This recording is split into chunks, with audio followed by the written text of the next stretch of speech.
Hey, what's going on? It's your boy BT, and I came here to talk some boxing with the thousands of True School Sports subscribers. What's going on, guys? Now, same day as Tony Bellew, David Hale, in our country, in America, hip America. Okay, shout out to Angel Garcia.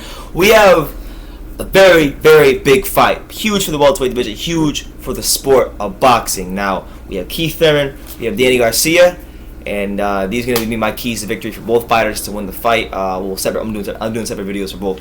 So this will be for actually Keith Thurman. So these are the 3 keys for Keith Thurman to defeat and hand Danny Swift Garcia his first ever official, not disputed, official professional loss. Now, key number 1 for Keith Thurman. Obviously he is the natural welterweight. He is someone that when I look at this fight, he has speed advantage. Foot speed advantage.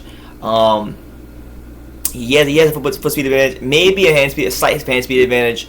The more naturally skilled fighter in this fight is Keith one-time Thurman. So with that being said, Danny Garcia, if you go back and when you watch the Lamont Peterson fight, the one reason that gave Lamont a lot of success was that for the first couple rounds he stayed away from Danny, boxed very, very intelligently, not getting caught or losing the battle of positioning, whether that be hand positioning or feet positioning. He was always, did a very good job in that aspect of the fight. And then you saw later on in the fight, as Danny's conditioning kind of started to fade a little bit, then you saw Lamont Peterson begin to have a lot of success piecing up Danny Garcia. And it's that same type of strategy I think Keith should employ in this fight. Boxing with mobility, using your foot speed, obviously committing to the jab very early because he has a better jab than Danny Garcia.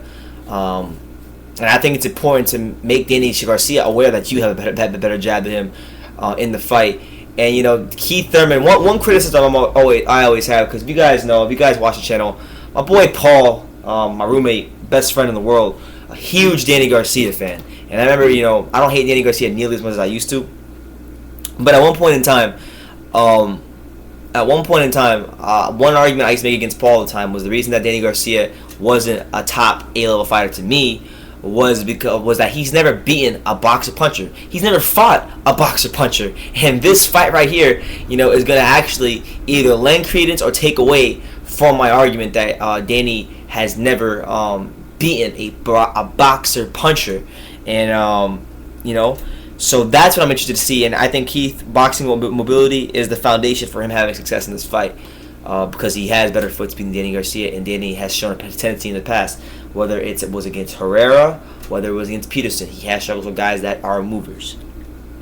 So that's number 1.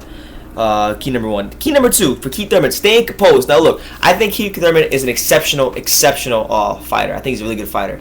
Well, I don't want to say exceptional, but he's a very good fighter. There's only 2 fighters at welterweight, just before I go into this point, there's only 2 fighters at welterweight who I truly believe are exceptional fighters. One who's already proven it in Manny Pacquiao, and the other is Kell Brook. The rest, jury's still out on all of them to me, or they just aren't. So with that being said, I think he can become an exceptional fighter. I think there's definitely room to grow for him. But one reason I feel Keith, because Keith, when he first was coming up, he preached the whole KOs for life, and his philosophy was about knockouts. And I understand boxing is a business, and I want to see knockouts. I love knockouts more than anybody. But Keith one-time Thurman is at his best when he is just boxing, utilizing his jab, just utilizing all that. Because go look at the Porter fight. His best rounds were all when he was boxing Porter, when he was winning the battle of foot positioning, hand positioning, when he was controlling the distance and timing, those types of things. So when he's doing that, he's actually at his best, and ironically, that's when he can actually land some of his hardest shots. Now, the reason I feel he might struggle against Danny Garcia and will not beat a guy like Kell Brook is because Keith sometimes mentally just is not composed. He starts fighting when he doesn't have to. He trades when he doesn't have to, and he gets caught with a lot of shots he shouldn't get caught by. And I know that's boxing, but it happens too often for Keith Thurman. So for him, I think the number 1 most important thing in this fight, above all else, is to stay composed against Danny Garcia. He might want to fight Danny Garcia. He might want to stand toe-to-toe with Danny Garcia and impose himself that way. But Danny's shown a great amount of resilience in the past. that would play right into his hands. That left hook is not something you want to play with, and Keith's shown many times to be hurt. I'm sure it happens. Every fighter gets hurt, but he's been hurt a lot recently. And Danny, if he catches him with the right shot, that could be all short for Keith Thurman. So I think for him, the thing is to stay composed, stick to boxing and being mobile, and winning the battle positioning, and you will win this fight. And then last but not least, I mentioned that he has a better jab. This is also kind of goes along with other points. Controlling the distance. Now, Keith Thurman has to control distance if he wants to win this fight.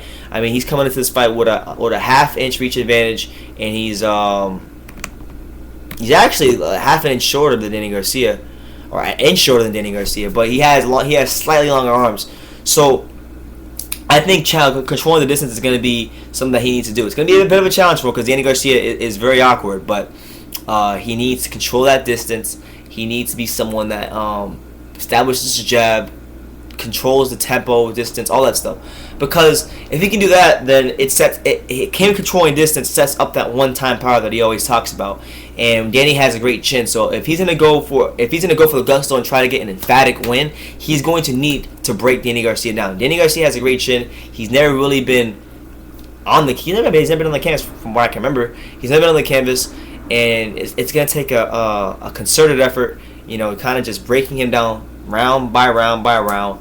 And that's all going to be a byproduct of basically just controlling the distance, and him controlling distance will allow him to land some of that one-time power. So let me know what you guys think about Keith Thurman. I gave my keys for the fight, what he needs to do to win. Let me know what you guys think in the comments down below. What do you think he needs to do to win this fight? Do you think he's going to beat Danny Garcia? And if so, what round? Is it a knockout? Is it a unanimous decision? Let me know how you think it all plays out in the comments down below. Take the time to subscribe, and you can love me or you can hate me, but I'm just a kid from Ding. And so until next time, take care, guys.